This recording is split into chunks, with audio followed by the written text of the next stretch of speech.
Hey everybody, it's Richard Milligan here with 4C Recruiting, and today I'm going to talk about phone scripting. Okay, so in my experience, this is something that may be a bit foreign to a lot of the mortgage recruiting leaders that are out there. And I say that jokingly, but I do hear a lot of voicemails, and I hear about a lot of the introductory scripting that a lot of you are using when you're calling recruits. Okay, so, there's a lot of recruiting that goes on inside the mortgage industry. In fact, in my experience, there may only be one other industry, the pharmaceutical industry, where people get pursued as hard as they do inside the mortgage industry.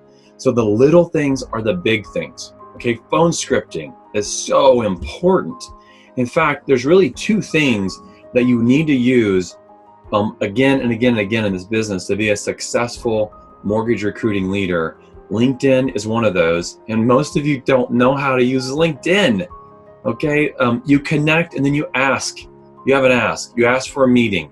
No, you shouldn't be doing that, but I'm not here to talk about that. But the other tool that you use, that you should be using, is the phone. It's too powerful. It's one of the top two things that you need to use in order to be a successful recruiting leader. Now, here's the bad news. If you're not using the phone, you have to use the phone. Okay, I recognize that most people sign up for being a branch manager and don't realize they're signing up to be a telemarketer. Because if you're going to be a successful recruiter, if you're going to be a successful branch manager, you have to recruit. In the numbers that I've studied, 9 out of 10 hires come directly through the recruiting leader.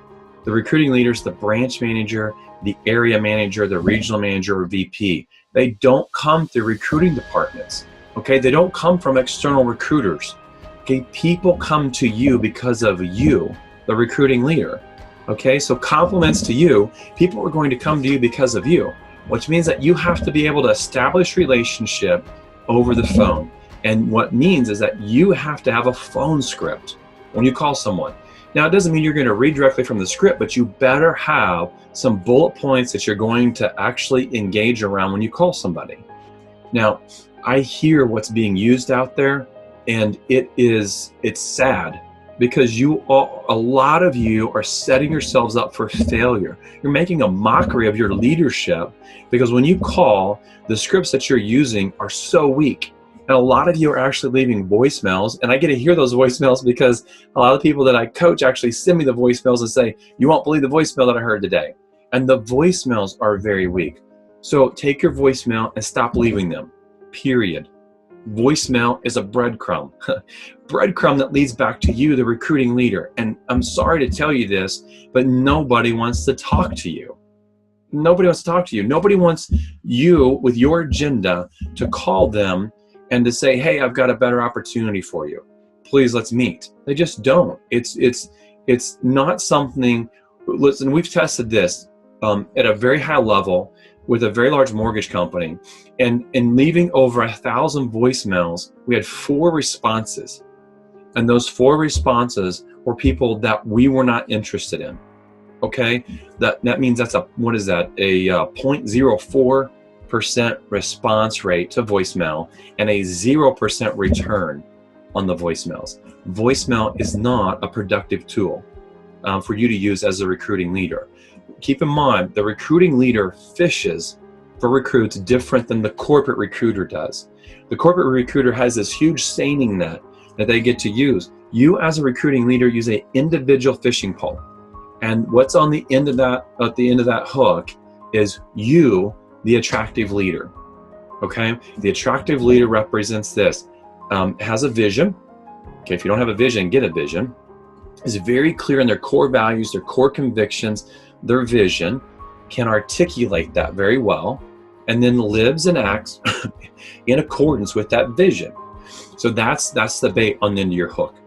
Okay, so when you call with that bait on the hook, you have to have a completely different script with a completely different presentation. So let me give it to you, okay? It's not that complicated. Do some research before you call somebody.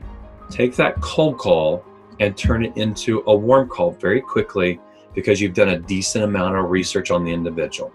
Okay, now when you call, you're going to get one of two things. Immediately when you introduce yourself, I'm Richard Milligan with ABC Mortgage Company. Immediately you're going to get one of two objections. If someone says, I'm so glad you called, thank you so much for calling, your antennas need to go up right away, because that's not supposed to happen.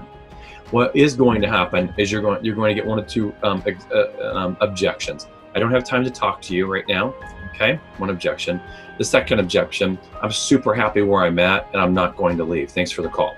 Okay, now how you handle that objection is ultimately going to mean how much success you have in recruiting. So I'm going to acknowledge the objection. I appreciate the fact that you're a busy person. I'm going to acknowledge it. Let me be real direct. Simple script to overcome it. I'm happy where I'm at. Okay, and I'm never going to leave this company. I'm going to die here. I appreciate the fact that you're happy where you're at. I'm excited to hear that. So let me be real direct and tell you why I'm calling. Okay, that's how you overcome the objection. And now here's a very simple script. I'll include the bullet points of this script in this post here so that you can go back to those. But here's the scripting that you're going to use around this. Okay, I'm not calling to recruit you. Lead with that. Okay, now I'm saying lead with that and then honor that, because if you get to meet them face to face, don't recruit them. If your first face-to-face, if your objective is to move them to a face-to-face meeting, and then in that first face-to-face meeting, you're trying to recruit them, you have lost. You have lost. Recruiting is building relationships. That first meeting should be all about building relationships. Remember, you're an attractive leader. You're not a recruiter. Yeah, you do wear a recruiting hat, but how do you move people through your recruiting pipeline? You do it through building trust. Go back 2,000 years ago. There were two reasons why people resided underneath a king. They were for protection and they were for provision. But at the heart of that, there was trust. There were core values involved, right? Trustworthiness, authentic leadership, loyalty. These are the things that are at the heart of that. We fast forward 2,000 years, and leadership and why people reside underneath leaders has never changed. It's not changed a single bit. Okay, it's called, what are your core values?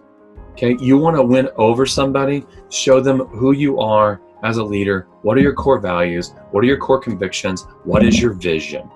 That first meeting needs to be built around understanding who the candidate is, who the recruit is, what is it that motivates them, and then letting them see who you are as a leader. Okay, so we're going to honor this in the phone scripting. We're going to honor it. We're going to say, I'm not calling to recruit you. I'm simply calling to build a relationship with you. And here's why. In this business, I understand that people transition on average 2.5 years. That's what the average is. Every 2.5 years, somebody transitions. Listen, that should be motivating to you as a recruiting leader. 4 out of 10 people are going to transition this year. 4 out of 10 people, based on that number, will transition this year. That means that if you can build relationship, if you can build trust, if you can get them to see who you are at the heart of you, you will have success recruiting, okay? So I'm not calling to recruit you. I'm actually calling because I did a bunch of research on you, which you will. Use Zillow, use LinkedIn, use NMLS, do some organic Google searches, go to Yelp. These are all places to find phenomenal information. I've done some research on you, and it appears that we have some similar core values, some similar core convictions. So I'm actually reaching out to introduce myself, and I'm asking you if you would be willing to do a face-to-face meeting with me, understanding that the average time that someone spends at a company in this business is 2.5 years. And I understand that if something happens at your company, something significant changes, they sell, they get bought, they change, something of significance that affects you and your family, your protection and your provision for your family, that you're going to reach out to people that you trust to see what would make a great plan B. And all I am wanting to do is to be that person that you could say at some level you trust. And the only way for us to get there is for us to meet and for us to see if we align. I want to find out about you, you find out about me, but I promise you, in this meeting, I will not recruit you, and I will not talk about my company. So I'm available next Tuesday at 10 a.m. What's your schedule look like to grab a cup of coffee? That's a beautiful script. Now, honor that, okay? Honor that. Now, there are a lot of reasons why that script works, and it also plays into next steps in the recruiting system and the recruiting processes that I teach. That's a powerful script. Start using it and stop winging it. So many of you are winging it.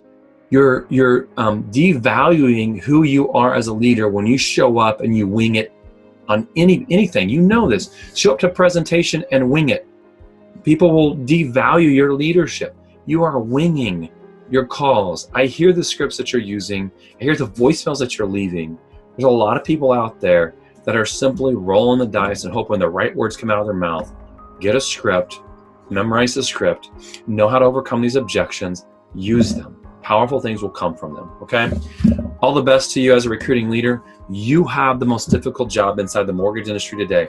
I believe that. You wear 12 to 15 hats on a daily basis, and you have to wear the recruiting hat. That's hard to do.